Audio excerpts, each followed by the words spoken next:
Hello, good morning, good afternoon, and good evening, and welcome to another episode of the Robbo's Gobcast Sports Show. Hope you guys are doing well. We are back with the F1 show. Hope you guys have been doing well. Hope everything's all right. We've got a very, very compact, busy show. We're going to be discussing the Spanish Grand Prix that happened a couple of weeks ago, and we're going to build up to probably one of the most historic tracks that there is in the racing world.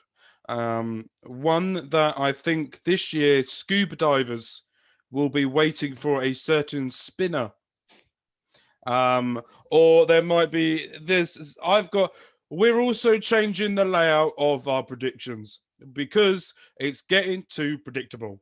So we've changed up a bit. We've made it a little bit different.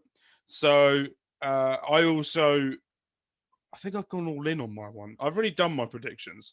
I did it earlier. Connor has literally, as we started recording this, has sent me his predictions. I'm excited to see how it goes. So let's get cracking. And by the way, let's introduce a man that got some exciting news a couple of weeks ago.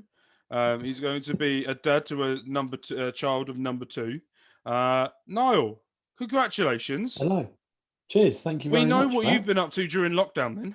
Yeah, exactly. Exactly, indeed. Yeah, you've got to keep busy, haven't you? Nothing else to do. No. I think that was more the missus thinking there's nothing else to do. Might as well see you now. Oh, yeah, come on. But, we know you want it. Come on. Yeah, I'm deciding though over like if we have a boy, is it Lewis, Max, Valtteri, Charles, Carlos?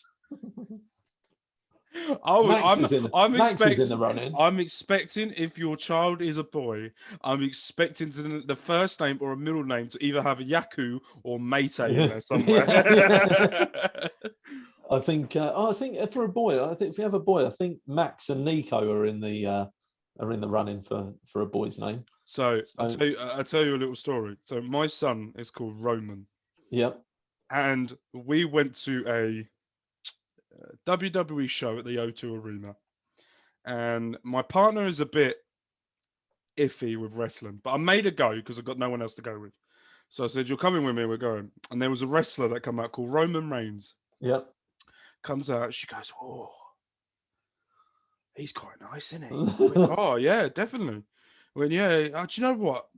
If you take away the looks, what a name that would be for a child. She went, "Yeah, excellent. That'd be a great name for a boy." And then I went, "All right, bet you the next child that's a boy will be called that." She hasn't left it from then. So she hasn't got a choice. So that's why my son is named Roman, because of Roman Reigns. Nice. So yes, shall we get into the Spanish Grand Prix? We got a lot of points for a certain someone. Lucky twat. That lucky twat, by the way, is Niall. Yeah. As opposed to Connor, who usually just answers to that. So qualifying, a bit interesting qualifying. Let's go through the talking points. Hamilton was on pole for his 100th pole in his career. The Ferraris in 4th and 6th. Yeah. And then you got Riccardo, who for the first time this season outpaced his teammate. And as Jenson Button said to Riccardo, "You finally woken up." Yeah. I was like, fair play. Driver to driver stuff, isn't it? I think that is Yeah. like little insights like that. You see how they're a bit. Have you seen the video of Jenson Button pretending to be someone to go and get an autograph from Daniel Ricciardo? No, I'll have to find that one. Oh, it's absolutely hilarious. Jenson's like that, and the camera looks at Jenson, looking at Ricciardo, and Daniel's trying to work out how to pronounce Jenson or spell his first name. He's like, "Is that with a G or a J?" And then the camera goes to Jenson. He goes like a child getting an autograph. It was hilarious. Another talking points we got in here. Mazepin. It's not really a talking point. Schumacher outpacing Latifi. Yeah. You got Sonoda that was out in Q1. He seems to, since Bahrain, he's not getting grips with the car at the moment. No. Mr. Saturday was in 15th, but he got outpaced by Giovinazzi in 14th, and Vettel and Stroll with Gasly as well. Gasly didn't make the top 10, which was quite a surprise for the Yeah. AlphaTauri ever. And Sonoda came out, didn't he? I don't think he did himself any favours. Came out and said that he thought that that Gasly was getting preferential treatment and sort of better car setup and all of this sort of stuff. But said it to the press, which I'd imagine they'd slap him down quite quickly from that. And Yeah. certainly Honda and the Japanese, knowing some people who work with some or work in Japan, there's a lot of respect and things like that that go on, and you don't say that. That is like Japanese culture is not calling things out and saying things like that. I don't think that would have been well received. He did say before he even started that he's very much open. He's different to everyone. He's very open-minded. He says what he wants to say. He's not the normal type of driver. And do you know what? It may be a good thing. It may be a bad thing. But it's good to hear someone say how they feel. For us, we get what the FIA or the F1 want them to say. But at the same time, if you look at what's been going on so far since the start, I think he's got a point. I think. But I think he needs to remember as well, this is his first year in F1, and Gasly has been here for about 4 or 5 plus years now. Exactly. Doing it, so. And also, and that's what I think it is. It might not be preferential treatment. It might be that you're just against someone who knows the car and the track better together than you know it. And actually, this is a learning curve for you, because you're not going to do any fight. It's not like Gasly's going to lean over and go, if you put a bit of extra downforce here and there, and you lift off into turn 10, and like that isn't what happens. You got to suss it out for yourself. Talking of sussing it out for yourself, it's a good segue. I didn't plan on doing this, by the way. But talking of teammates, Lando Norris and Daniel Ricciardo. There's needle there, isn't there? Yeah, there's something that's brewing that I want to talk about. He outpaced him for the first time in qualifying, and we will get onto the race, and he did it in there as well.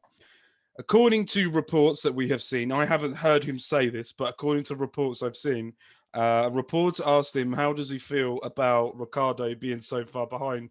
And he turned around and said, that's none of my business. That's not my problem. He needs to sort it out. I'm going to ask you this question in a weird way of asking this, but I'm going to ask it. Do you think that I'm going to do a terminology of another sport? So if someone doesn't get it, let me know. Do you think that with everyone's expectations of what Norris and Ricciardo were going to be like, this happy, outgoing, fun duo and all of that, do you think Norris has purposely become the heel or the bad guy in this relationship because it will get him more popularity, or it will make people look at him a bit differently? Or do you think that we're actually now finding out Lando's proper personality? Yeah, I think there's a bit of both in there. I think it isn't his problem, and he is right. I think we're back to a Sonoda thing. It isn't his problem. However, actually, there is a bit of it's his problem, because it's your teammate, and therefore you need to make sure your team are doing as best as they can. I think it is that he probably wants to see himself taken a bit more seriously, because he is very much almost like a gamer driver, isn't he? He really clicks with that demographic. I know we sound really old when we talk like this, but that sort of Twitch streamer, sort of YouTube, all of that stuff, he is all over that. So I think he's got to give himself a bit of a different edge to his character to be taken seriously, because he's probably not going to be at McLaren forever. There will be a time when he wants to go somewhere else, and you want to be, Mr. Nice Guy doesn't always get you very far in Formula One, does it? So I think he needs to do that. But do you think he's going to be there forever? He seems to be a very McLaren person. He is everything that McLaren want in a driver. He's gone through the system, and I know we're basically just describing Lewis Hamilton at this point. He's basically a McLaren driver, been through the system. Zach Brown has a love for Norris. He does love him. Yeah, absolutely as well. And I think if he had a choice between Norris and Ricciardo, he would definitely choose Norris. 100%. But there just seems to be that thing, and I said this the other day, There seems to be something about him that I think when I watch his, I don't watch his Twitch streams. I watch a few highlights of it, and he's got that demographic of getting young fans into F1. And Yeah. fair play to him, and he's doing an amazing job at it. And he's got that team quadrant as well with other F1. Yeah, YouTubers. him, Russell, Leclerc, and all of that sort of stuff. And then you've got his team as well. There seems to be that he's gone. We know that Riccardo, and I'm going to use this in wrestling terms because it's the only way that I can, in my brain, use this. He's gone, right. Daniel Ricciardo will never come across as the bad guy. He's always going to come across as the good guy because he smiles all the time. He's got the cheeky one-liners, and he's a very funny bloke, and that's his nature. Yeah. Then you got Norris, who we've seen that can be funny with other drivers and doing different things, but there's not that main. I don't look at him and go, he's that main. I'm trying to do this. No, he's not a number one. He's not. It's not a number one. It's like I don't look at Lando Norris, if I'm going with wrestling terms, as like the main good guy. Yeah, I know what you mean. And go, there's always that little something that I can see in him that goes, you could be an excellent bad person that everyone hates. You could be excellent in that. And I know that may not be what he wants, and that may not come down to it. But I think if he ever fights for a world title and he goes up against George Russell, which we're all presuming will happen in the future, and Max Verstappen, if you're going to pick someone who's going to turn out like the Vettel-Hamilton situation, when everyone turned against Vettel because of what he was doing, I reckon that the same thing's going to happen to Norris. I think Norris could be the bad guy, but people still like him. That's the thing. I think he's got the bit to be a bit of an arse, but still come across well. He's like Triple H. Yeah, he's a bit like Triple H. You know, Triple H is going to be a dick. And when he was wrestling, and you know that he's going to piss you off, but you respect him for it. Yeah. Do you know what I mean? And you go, all right, okay. I don't think he'll be at McLaren forever. I think there is a chance that you could see him and Russell at Mercedes one day, which would be interesting because I think Russell is more of a Mr. Nice guy than Lando. But no, I agree with you on that. I think Lando's sort of forging himself. I think he had that bit of a bromance with Sainz, didn't he? Yeah. And then Sainz has gone on to Ferrari. And I think maybe Lando's seen that and thought, do you know what, you can have a joke, but actually Carlos was a lot more serious, had a real serious side to him. That's a good point. I think he's also pissed off. Yeah, he probably is. Why has Sainz got that Ferrari job and not me? Yeah. And that's where it comes down to a bit like Tsunoda and Gasly. Yeah. Sainz has been there, done it. He's a great driver. And people, in a few years' time, I think we will be seeing Norris do that. Unless, of course, McLaren continue to develop as they have done. Excuse me. And when the rule changes come, are they going to have a car that competes? It's quite nice to see now McLaren. I love seeing them back up there. The only thing I wish they'd do is change the papaya thing back to a classic Senna, sort of the Marlboro McLaren, the red and white one. I love you. Your segues have been fucking on point today. Talking of that, we have just seen that they have changed their look for the Monaco Grand Prix. What are your thoughts on that? I think it's Monaco's just the one where they do things like that, don't they? It looks good. I quite like it. It's the Gulf oil and what have you, isn't it? It's the blue and orange, sort of going back to the 60s type thing.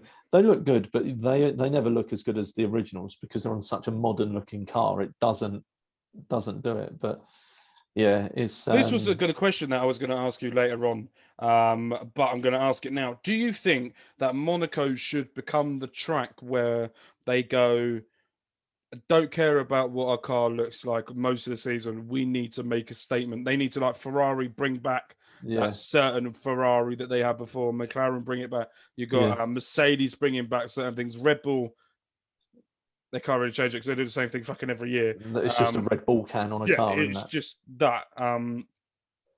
The like Aston Martin bring back the Aston Martin colours of year before, that type of thing. I hope they do change it into that. I hope Monaco becomes sort of a bit of a free hit, a bit of a fun race type thing. You could do what you want in Monaco, and it's like let's make it historical, like the track. And that's what I do. So let's get into the predictions with the qualifying. Niall got all three right, with Hamilton, Verstappen, and Bottas in the top three. I got none right. Maybe we need to do like you get a point if they're in the top, and like you get 2 points if you get the right position. Oh no, I'm changing the rules now, so I don't lose that anymore. Yeah, that's fair enough. That's your right. Yeah, because I could cheat as well. Yeah. Connor also got all three right. I got none. So let's get into the race. Verstappen had one of the best starts I've probably seen in a very long time. Didn't he? Did well. He then squeezed out Hamilton again. Took him off the track. Let's talk about that. He's done that in 3 or 4 races now. 2 or 3 races, sorry. Is he in the right? Or am I just looking at this as a petty Hamilton fan and going, no, he's a knob, but really I should be looking at it as he's in the right of doing it? Yeah, I think I'm a bit subjective on this because I don't for a second think Hamilton's anything but an absolute great driver, but I'm not his biggest fan. So from my point of view, I think that if there was anything wrong with it, Hamilton would have been on the radio straight away saying that was dangerous.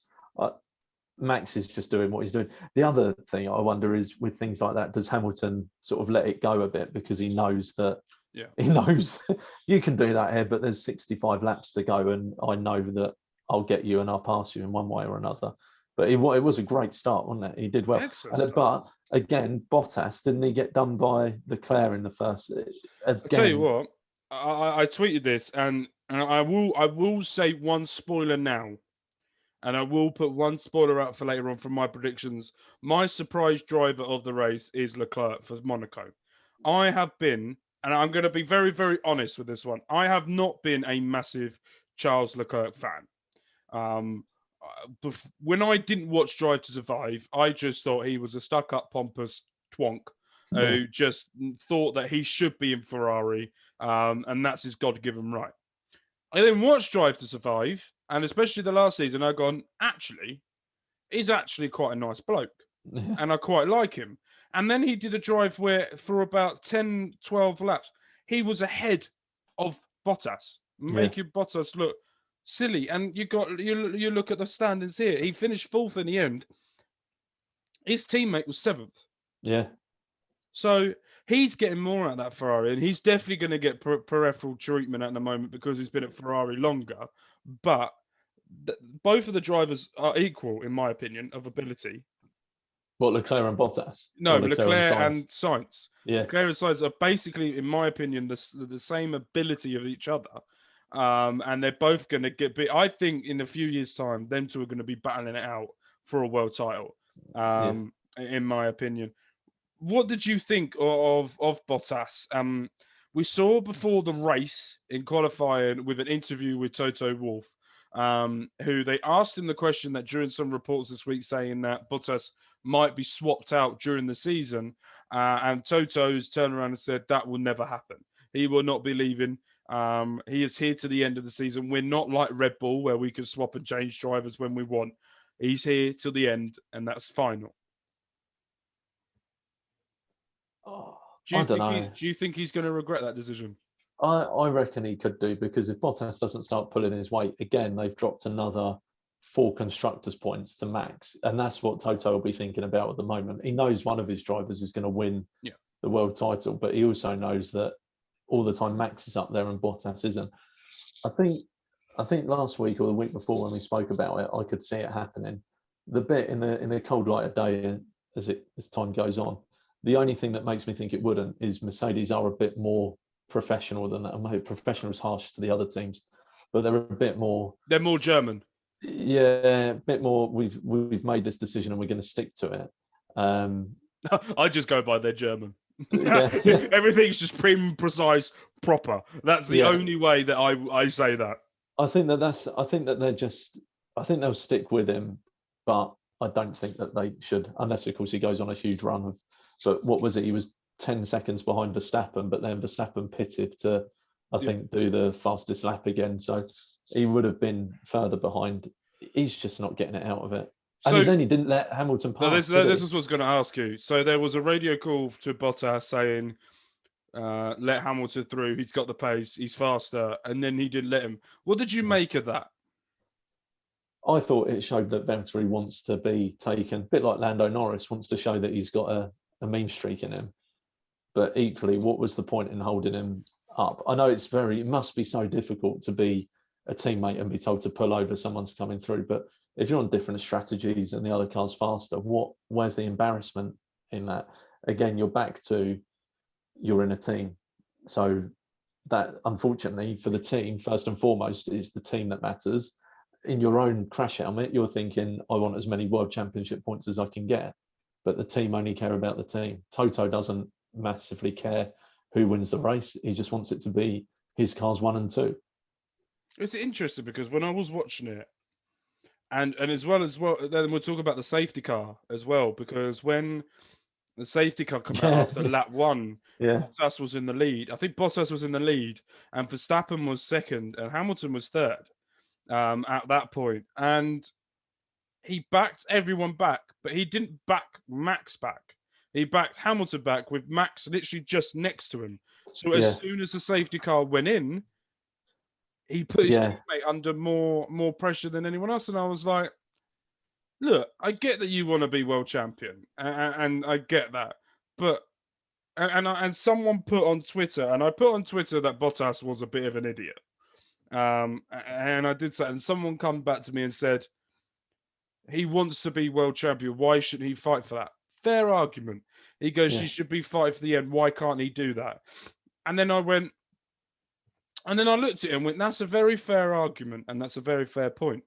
But when does Bottas realise that he just hasn't got it? Yeah, and also he knew that he was going to get overtaken in 3 or 4 laps. Yeah, from that point anyway, so he should have let him through. Yeah, was it Portugal that he did that with the safety car? He definitely backed him up, or was it Spain? Did he lead at Spain? I don't know if he led the race. Did he? He led it at the beginning, didn't he? I think. Did he get no? Because he got behind Charles, didn't he? Yeah. So it must have been Portugal, I think. Yeah, that was Portugal. Yeah. But it shows a pattern. What I was getting at is it shows a pattern that in the last 2 races, he's done his best to screw up Hamilton, but then he screwed himself out. He ends up looking like a chump from it. So I think he's just trying to make a point for himself and show that he's got a bit of a nasty streak to him. But the reality is, you've got to do it at the right time. Do it when you're on the same strategy and going at the same pace, not when you know you're going to get done anyway and you're just cocking it up. So I was listening to a podcast, a clip of a podcast on the marbles with David Coulthard, who was on it, and he does it talking about Formula One. And they had a discussion about Fernando Alonso. Yeah. And the question about Fernando Alonso was, is it a mistake for him to come back? He finished 17th in there, where Sainz finished 7th in the Spanish Grand Prix, which means every race that Sainz has gone in Spain has always got points. Yeah. And the question was, is it a mistake for Alonso to come back? The person that was there said, no, he is a world champion. He will be getting back to best. He's just been away from, excuse me, Formula One for a while. He just needs to find that pace. David Coulthard, on the other hand, turns around and says he thinks that it could be a Michael Schumacher in a Mercedes situation. It could turn into that, couldn't it? I love Alonso. I absolutely love him. I think he's fantastic. And I said at the start of the season that I thought it would be the car that's the problem and he'll just grow into it. But Ocon's getting a lot out of it. So Ocon finished 9th. Yeah, exactly. So it's not as if the car can't do it or the engine can't do it. If you get the right setup, it can fly. It could very well be that. Which would be a real shame. But let's see where it goes. Again, we're only 4. What is this race? 4, 5 out of 23. 4, I think. I can't remember. So there is still every opportunity that he can do something. But I am surprised that he's that far back. I mean, when he's finishing behind Latifi and Giovinazzi and Russell, it's not ideal, is it? No. Tsunoda got a DNF. She finished behind. So Mazepin finished 19th. Yeah. He got lapped twice, as well as Schumacher. Alonso finished 17th with Latifi 16th, Giovinazzi 15th, Russell 14th with Vettel 13th, and Riccardo 12th. What did you make of that race in total? It's got a lot of mixed reviews. I don't We think know it was that the best. that last chicane needs to just Yeah, go. It's horrible, isn't it? I thought it was. I thought the Mercedes. Have you seen very, like within the last hour? I've seen it that Formula One TV have released a clip of all of the Mercedes mechanics talking to one another about the strategy to outfox Red Bull, and it looks incredible. F1 TV have seen how good Drive to Survive is, and have thought we could actually do this ourselves. So they're sharing Bonington, James Vowles, Toto Wolff, all speaking together and then giving it to Hamilton. It's really, really good. So I think the only bit of excitement really was the start, and then the the strategy call, and then Hamilton catching Verstappen. I thought, what did you make of that strategy call? Did you think what the hell are they doing? Do you think that was a piece of genius, or do you think that do you think Red Bull didn't really react quickly enough to it? It's so weird, isn't it, when you watch these, when you think, why have you not pitted Verstappen on the next lap? What was the thinking behind that? Because you know what it's like, each lap that goes by, you know you're losing 2 seconds a lap. So you either do it now or you're running. And I don't know why they didn't, especially as they said, oh, this could be Hungary all over again. They knew what was coming and what had happened. Why had they not learned from it? Why wasn't Max going, pit me? Like, you're not gonna outrun them. And I think the bit that for me I thought was, you're banking on Mercedes miscalculating something, and that is very rare that happens. They've done the sums and thought, we can do it. We can change. We can go on a different strategy. We'll catch them well before the end of the race. You're banking that they have got their strategy 5 to 10 laps out, and that just doesn't happen with them. I completely agree. I looked at that and when there was a point, I think if I remember, with the radio call when they were saying Lewis Hamilton is catching, and Max just turned around and said, "It's up to you. Should we pit? Should we not?" And I went, surely if you know that Hamilton's picking up pace and he's going like an absolute hound dog, that you would just go pit. Yeah. And that made like zero sense to me. I think because they wanted to try and keep track position. But again, if you know he's going to catch you with 5-6 laps to go, you're not going to defend on old tyres that are 40 laps old for 5 or 6 laps against someone who's just going to cruise past you as and when they want. And as it was, he just wafted past, didn't it? It was like it was very like he's been chauffeur driven by him. It was very easy, and I think, and I heard Rosberg say something about this. I think it was on Sky, or I saw someone talk about this at some point, and it was Martin Brundle, or someone said that this is the best that Lewis Hamilton has ever looked. He's looking. It's because he's got a fight. He's got a proper fight. And do you know what the scary thing is? Still think he's got another 2-3 years left in him. Yeah, definitely. I think this is his. I don't know this. I think I read this right. I think this is both Hamilton and Verstappen's best start to a season ever, and that's saying something for Lewis. I think Lewis has needed this for a while. I think he's needed competition. Yeah, he's needed. The last competition he had was Vettel. Yeah, and then Vettel's gone. There has been no competition for him. Especially with your teammate meant to be giving you competition, and he's not. I think it could do a bit for Hamilton's sort of not fan base, because he's got very good hardcore fan base, but he isn't the most popular driver outside of that fan base. You know, where you like a few drivers, you're saying you like. Okay, it's very rare that people go, "Yeah, I'm a massive Raikkonen fan. I also like Hamilton." I think because Hamilton has sort of got that Schumacher thing where you're just so dominant, people don't like you. They want you to lose. Do you think he's going to be one of those drivers that he will get respected more when he's not here? Yeah, I think so. Yeah, definitely. I think so. So let's go in race predictions and see who the winners are. I don't fucking believe it. Niall got all 3 correct again. Yeah, that is unbelievable. Do you know what? When I was doing this, I couldn't believe it. I got more annoyed at that than I think I did about anything else. And my opinion on the Spanish Grand Prix is I actually quite enjoyed it. I don't know Did why. you? Yeah, Yeah, probably because it was the tactical side of it. I don't I think it was loved that. I unenjoyable. It was just, absolutely loved that yeah, tactical side. It's like watching Football Manager.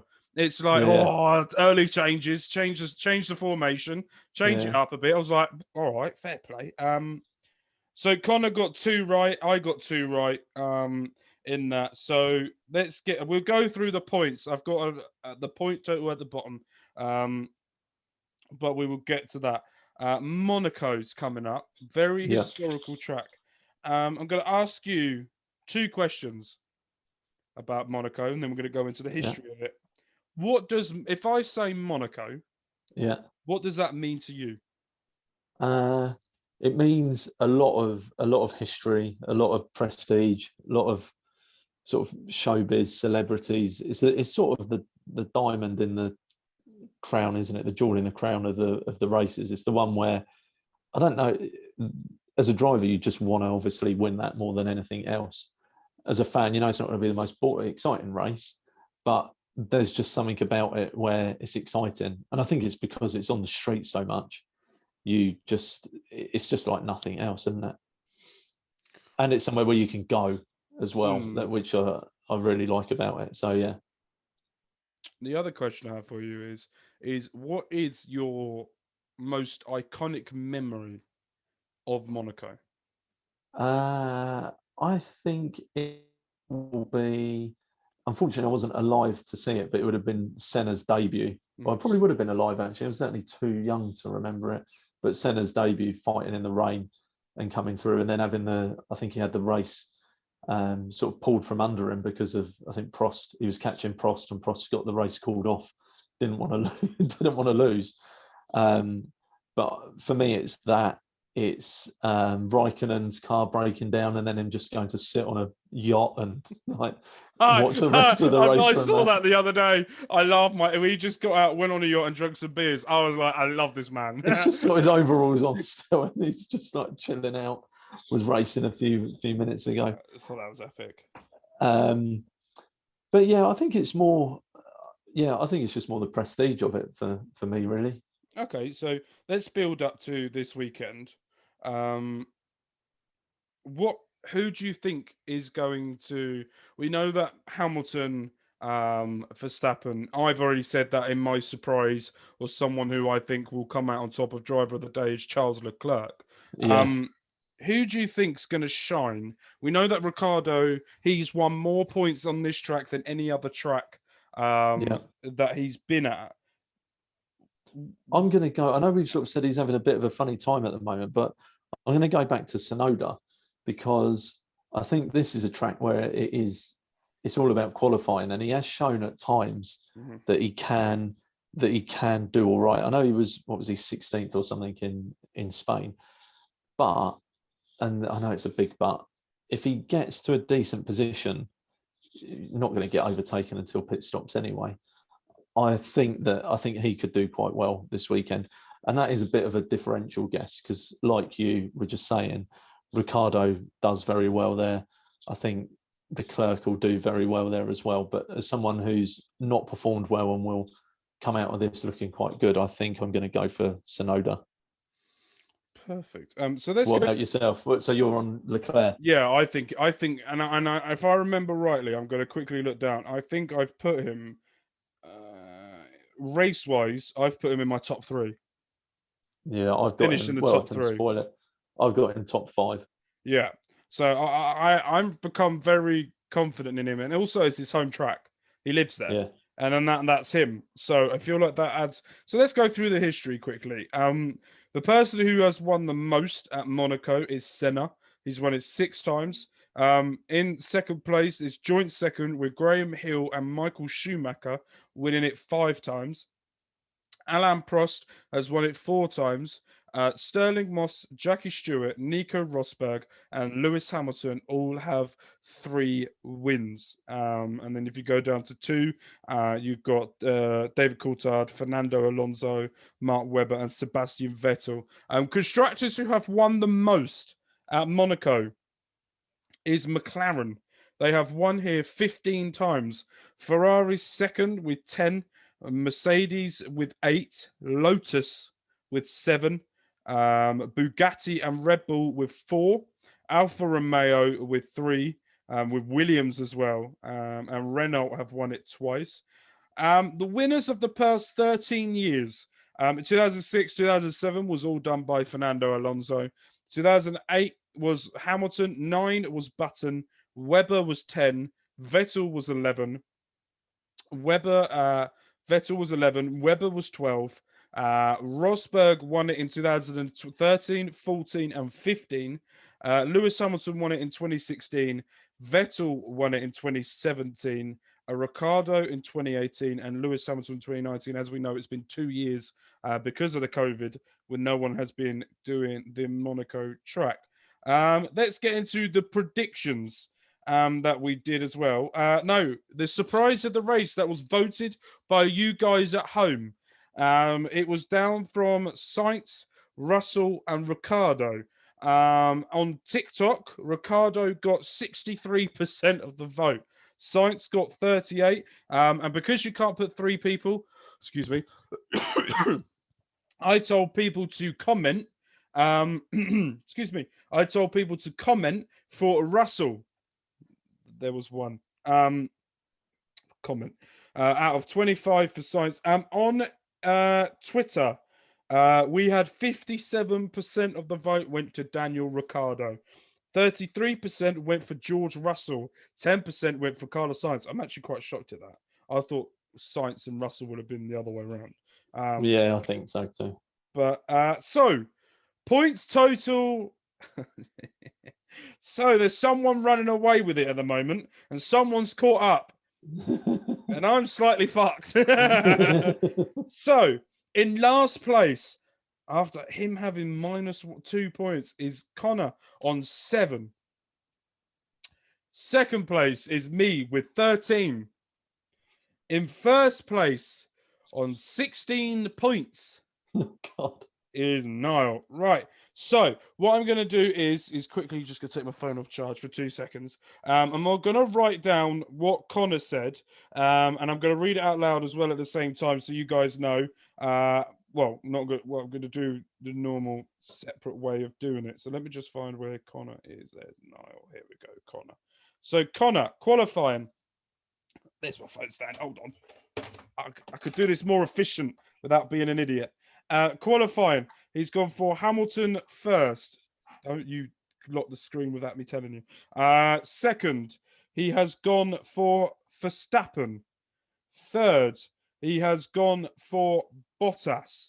And as you guys know, we're now doing top 5 because anything below 3 seems to change a little bit. So we're changing it up. He's gone for Perez in 4th. I'm quite surprised at that. And in 5th, he has gone for Norris. Quick question before we get into your one. What have you made of Perez and Red Bull? That's one where he's trying to find the car, isn't it, as well? I think they want more from him because they could have done a lot more with that race had Perez been there. Do you think that they've tried to make the car more for Max and not tried to make it to help Perez? Because that second seat has become a bit of... It's always going to be Max is the team leader. I think that you're always going to have Max as number 1. No, I think he's just getting... I think it is a case of him needing to bed into the team, but they need more from him. I don't for a second think that they're going to be saying, come on. I guess the thing that's different this year for Red Bull is they haven't got anyone in Toro Rosso who you wouldn't probably swap. You're not going to swap Gasly for Perez, no. I don't think. And unless Tsunoda starts setting the world alight, you're not going to swap him either. So the pressure is off for the number 2 Red Bull, I think, for a while. It's interesting because you've got Albon, who I think could have benefited. You give him another year, he knows the car, doesn't he? And I do think they were right to swap Perez at the time. I thought they were right to, but you've got to give them time. It's like a football manager. You've got to give him time to sort it out. And with Albon, was he just getting to know the car? Would another year have really done any harm? I don't think he'd be doing any worse than Perez this year. Yeah, no, I completely agree with you. Let's go for your qualifying. Where are you seeing your top 5? So I've got from fifth to first, I've got Leclerc in fifth, Norris fourth, Bottas third, Hamilton second, Verstappen on pole. You go on Hamilton second. Yep. Okay. Interesting. So I have gone for qualifying. My 5th is Norris. 4th, I've gone for Charles. Actually, I'm going to change. I'm so going to regret this, by the way. Just going to say that I am so regretting my change. 5th, I've gone for Riccardo. 4th, I've gone for Charles. 3rd, I've gone for Bottas. 2nd, I've gone for Verstappen. And 1st, I've gone for Hamilton. I just looked at that and gone, I don't think Norris is going to out-qualify Ricciardo in Monaco. I think this is Ricciardo's track. He's won there. He knows it. It's a fair shout. That's the only reason why I have gone for that. So I'm interested to see how it goes. So we're going to do things... No, I'm not doing it differently. I'm just going to stick with it.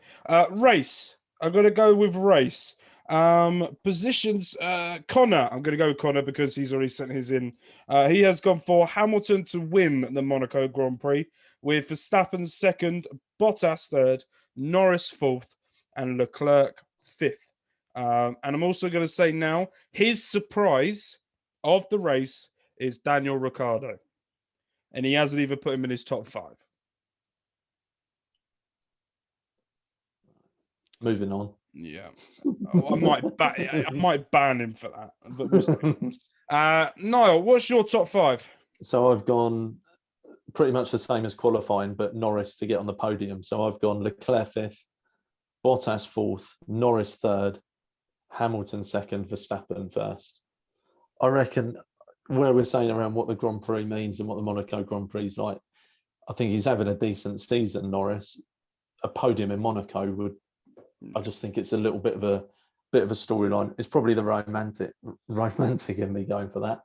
But so you've got Hamilton first, Verstappen first, Hamilton second, Norris third, and then Bottas 4th, Leclerc 5th. Perfect. So I have gone for my top 5 is Hamilton first, Verstappen 2nd, Charles 3rd, Bottas 4th, Perez 5th. Actually, I'm changing that. I've just sat here and thought, no. I am going Ricciardo 4th, Bottas 5th. That's how much faith I have in The thing is, Bottas has got it in him. This is the thing. Do you know what the issue is now? Is we know that he's got the pace and we know that he's got it, but he just doesn't do it. And he does it periodically. He doesn't do it when he's meant to do it. That's the annoying I'd love to just have a sit down with them and go, why were you able to do that there but not there? Like, what is it that changed? Are you only sort of getting the most out of the car when it's really, qualifying spec? Is it that you struggle in the race but you're all right? I just don't get it with Bottas. Is he a one lap trickster, or or does he struggle with a race dynamic? That's the thing that I don't understand. So the surprise of the race, I have gone, and as I've said before, Charles Leclerc. Who have you gone for? I've gone for Tsunoda. You're going to do Tsunoda, aren't I? Where I think that if he can get a top 10 quality, if he can get into Q3, then I think he wins it already. Yeah, I do think so.